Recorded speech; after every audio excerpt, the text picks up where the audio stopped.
This is the Year 12 progress check for Term 2, Week 4. I just haven't got the actual questions up because I can't remember my login details for the learning place for my other computer. Never mind. All right, so first question, let's have a look. We've got a mass of 1.35 by 10 to the 23 kgs. Got a radius of 2.58 by 10 to the 6 meters.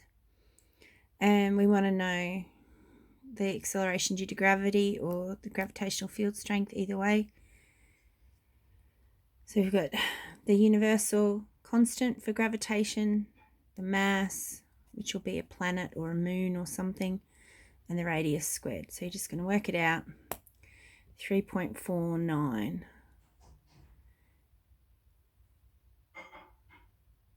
And that should be meters second squared. Righto, just checking. There you go. I don't know why it does that sometimes with the fluorescent light. Just check to make sure because it's really tricky with your calculators, as I often tell you, with all these powers and whatnot. So just check. So this 6.67 by 10 to negative 11, we're going to estimate that as by 10 to the negative 10. 1.35 by 10 to the 23, we'd estimate that as 10 to the 23. And then under here, we've got by 10 to the 6 to the power of 2. So that would be 6 times 2. So it's going to be 12.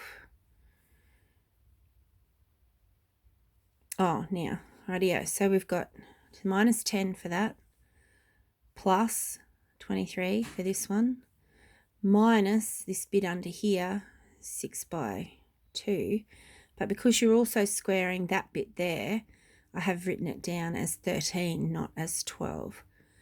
So we've got 13 minus 13, which is by 10 to the 0, which is 1.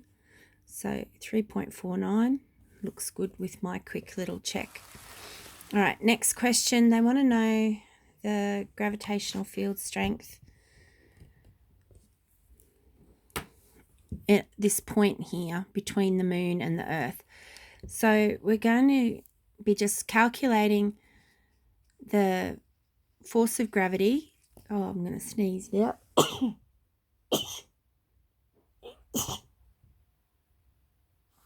excuse me. All right, lucky you weren't here for me to sneeze on. The gravitational force due to the earth on it, so it's just that same old formula, capital G, big M, little m, r squared. Calculate, and it's 3.18.6 newtons towards the earth. Then we're going to do the same thing with the moon. Calculate, 0.486 newtons towards the moon. So then it's add them together, two different vectors. So we're going towards the earth as positive, towards the moon will be negative. So this is the net force towards the earth.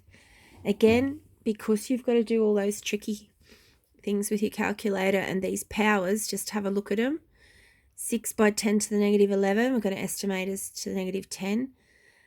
8,000. I've got 10 to the 3 there. It probably should have been 10 to the 4. That's 25.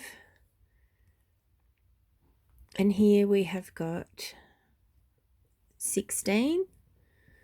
So we're looking at by 10 to the 2 as our answer, and that's what it comes up as. But if we put that in as 4, then it would have been out by one factor of 10, which is okay. And this one, that's going to be 10 to the 10 again. That should have been 4 again.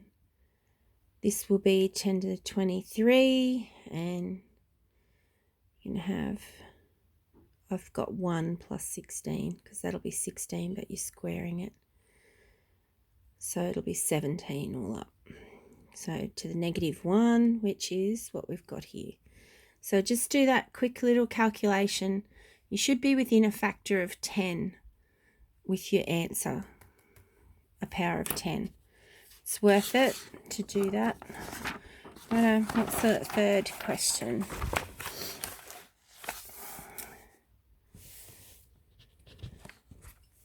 Spider. Righto. Ugh.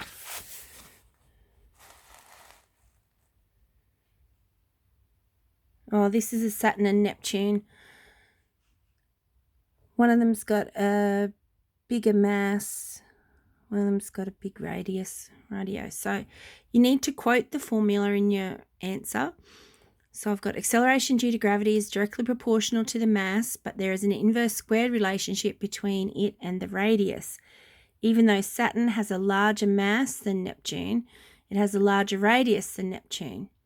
Right, and the acceleration due to gravity on Saturn may be smaller than it is on Neptune because of that inverse square relationship. So that's pretty straightforward too.